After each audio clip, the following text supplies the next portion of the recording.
Assalamualaikum warahmatullahi wabarakatuh. Saya Ahmad Baidawi, kelas TPA 04, ingin memaparkan tentang makalah yaitu konsep dan notasi bahasa. Langsung saja, awal pembahasan kita bahas mengenai bahasa itu sendiri. Bahasa adalah kalimat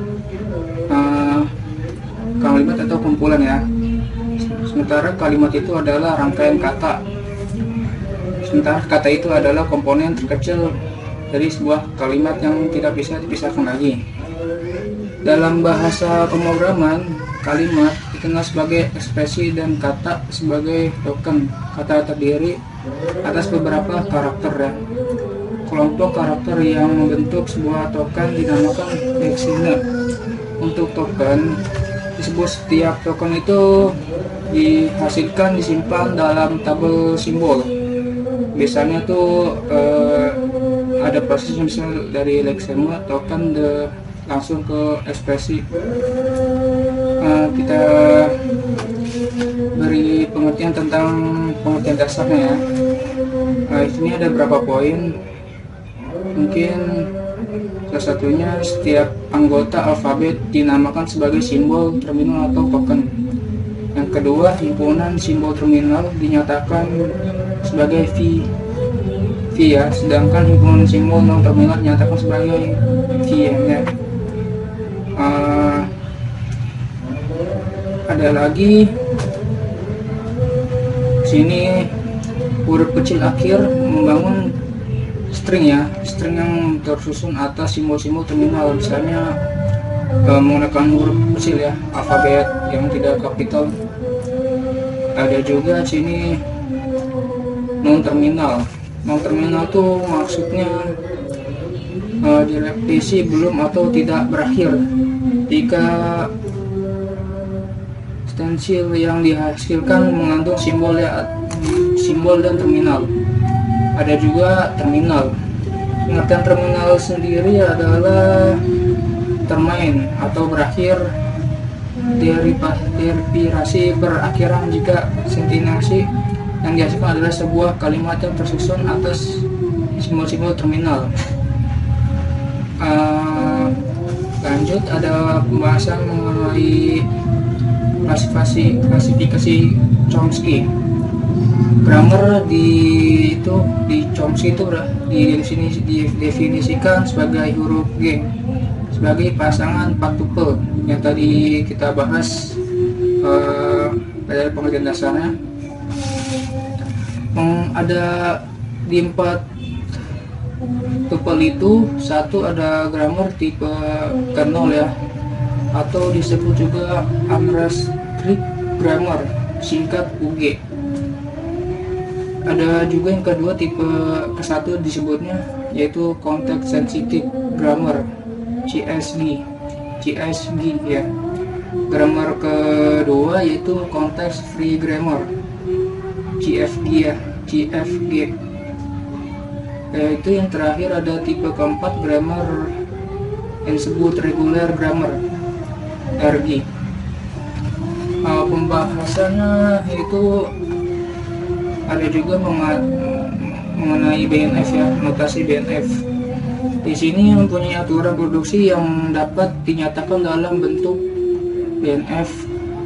BNF itu adalah Black as Nour form. Ada beberapa simbol sini dipakai pada dalam notasi BNF. Ada titiknya itu titik 2, dia dua simbol ya, yang identik dengan simbol pada aturan produksi.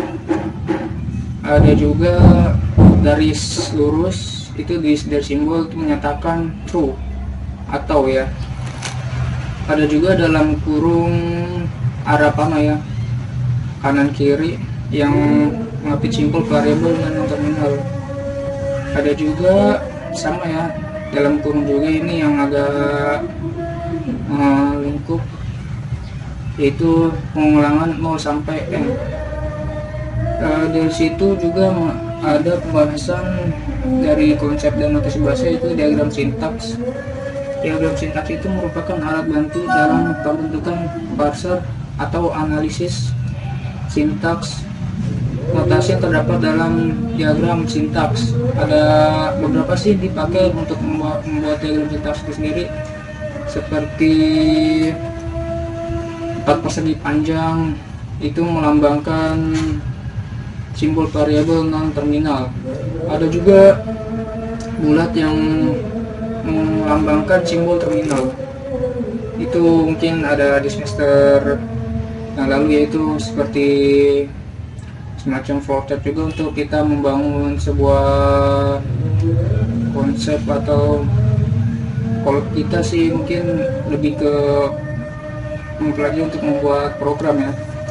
Lanjut, di sini ada juga sebenarnya ada aturan produksi.